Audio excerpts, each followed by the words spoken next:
up, everybody? I'm King Kage. This is King's Kitchen. Today we'll be cooking broccoli, sweet mashed potatoes, and ribeye steak. But before we start and do anything, preheat your oven to at least 350. I already did mine, so do yours. So the first thing we're going to start off with, our sweet mashed potatoes. I like sweet mashed potatoes better than the regular mashed potatoes because they taste sweeter, they taste better. Let me know what you guys think in the comments. So we're going to first start off by getting us some water. Okay, so we're going to turn our pot on hot. But for you, I would rather you turn it to medium for safety reasons, but we're just trying to bring it up to a boil. We're going to use salt, about like a teaspoon. Eyeball measurements around here, so it is what it is. So while we're waiting for our water to get to a boil, we're going to start with our ribeye steak. Now, letting you know, there's something called a well test to see, you know, if you like your steaks rare, medium well, or well done. So the only thing you have to do is put your thumb finger and touching your pointer finger. You ain't got to be Goku, and you know, only thing you're doing is just touching, and you're going to push on this meaty part of your hand. So thumb to pointer finger is rare, thumb to middle finger is medium rare, thumb to ring finger is medium well, and thumb to pinky is well done. And as you go through each section, you'll feel the different toughness. So starting off with the steak, we're going to be very simple. We're going to do just seasoning, salt, and pepper, because I'm going to show you a little later how to cook garlic butter. You really want to be very careful when it comes to over seasoning it. So if you have a heavy hand or you're inexperienced, you want to measure your stuff out. But for people who are pretty experienced with seasoning and got a steady hand, I use about a half a teaspoon of seasoning salt. You can go a quick up and down. You guys seen that movie, that scary movie when the guy was like, grab a strong hand? That's how you gotta do it. It's all in the wrist. Ooh, that's too much. But a little bit. Both sides. Then you're gonna add the pepper. Just enough. Flip it to the other side. Add some more pepper. Make sure both sides get a good amount of seasoning. Now that we're done seasoning our steak, let's talk about garlic butter. So garlic butter is very easy to make. You can cook it on the stove, or you can just be very simple and just put it in a microwave. So you want to get you a container. I got me Land O'Lakes butter. I'm fancy. So like I said, you want to put it in the microwave just to be simple. I put a whole pretty much quarter of a stick in the microwave for about 60 seconds.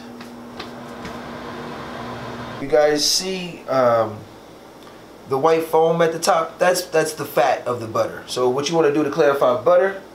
Alright, so now it seems like our water is boiling, so we're just going to quickly just drop our sweet potatoes in there and call it a day. But I will let you know, when it comes to boiling mashed potatoes or boiling potatoes, the finer you dice them up, the quicker they cook. You know, if you just put the whole thing in there, you can, but it's going to take like 45 minutes to an hour. If you chop it up, it'd be a lot less. So we're going to cut ours, give it like 8 cuts. Give us a cool looking knife. And I'm gonna cut it in half. Now you can either peel it if you want to. It's really up to you. I don't really peel my potatoes. You know, my mom traumatized me when I was younger. She forced me to eat potatoes with the skin on it. So that's what I do now as an adult. Now that we brought our potatoes over, we're just gonna drop them in. Be careful. You don't want to splash the boiling water and burn your skin off. Safety first when it comes to cooking. Seems like our butter cooled down a bit, so what we're going to do now, we're going to add the minced garlic to it. So we're going to get ourselves a pan. So now we are going to turn our heat to a medium low and pour our butter in. So we're going to let this get hot before we put in the minced garlic.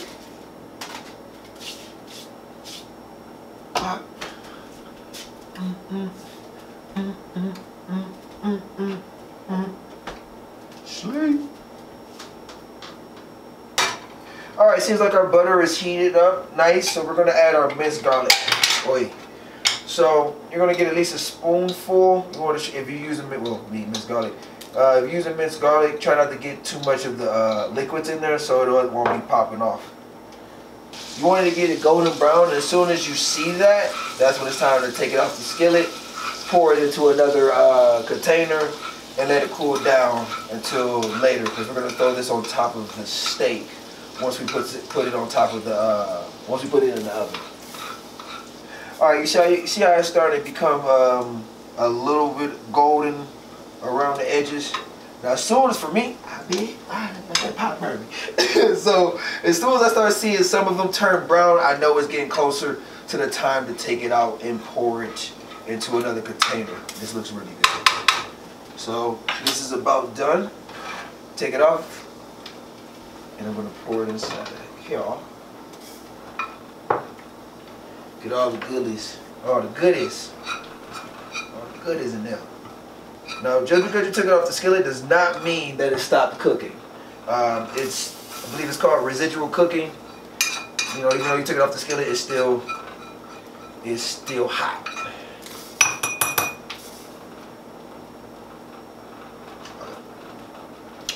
Good.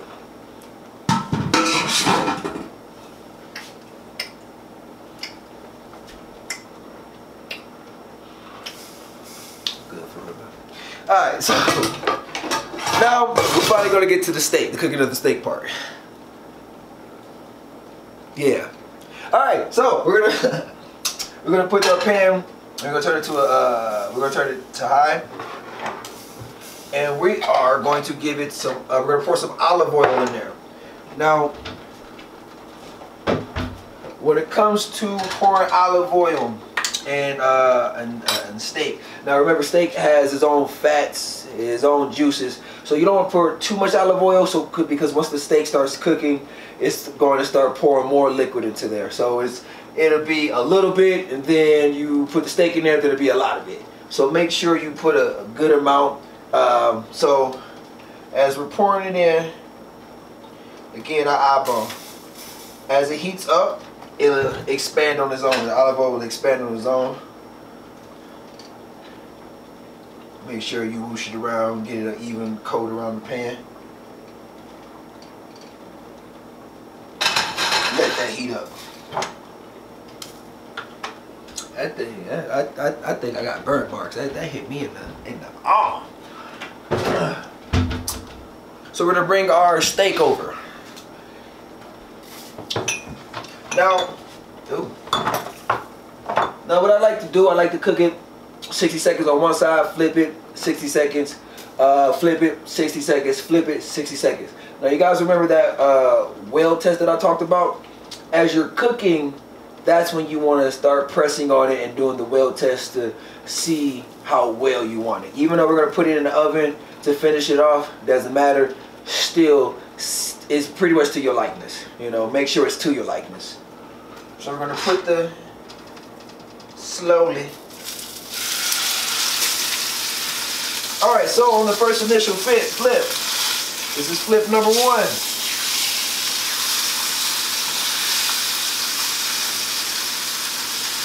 So this is what it looks like on the first flip. From my experience, when you got one side cooking and you flip it over, I feel like the other side cooks a lot faster. Don't know why, but it just does. That's what I noticed. So when you do flip it, you want to make sure you get a good, when you do flip it, you want to make sure you're really paying attention to it. Because you give one side 60 seconds, you get the other side 15 to 30, and they're already evenly cooked. So this is when you want to do the well test. So be careful. So push on the meaty part of your hand. Push on this. Oh yeah, that's rare. I don't need to keep going. But if it was tougher, and you know, that's when you want to keep going down the line, down the chambers, whatever you want to call it, and test it. But off that first push, I know it's rare. So I'd like to finish mine off in the oven so it can get a even cooking. So we're just about done sauteing it, and now we're gonna put it into the pan. Now this is when you want to add in your garlic butter. And, you know, you want to slowly pour it on there. Get the juices going. We're going to put it in there for at least 10-15 minutes. Again, it all depends on your likeness and how well you like it. Some people like raw cow, other people like normal food. You know.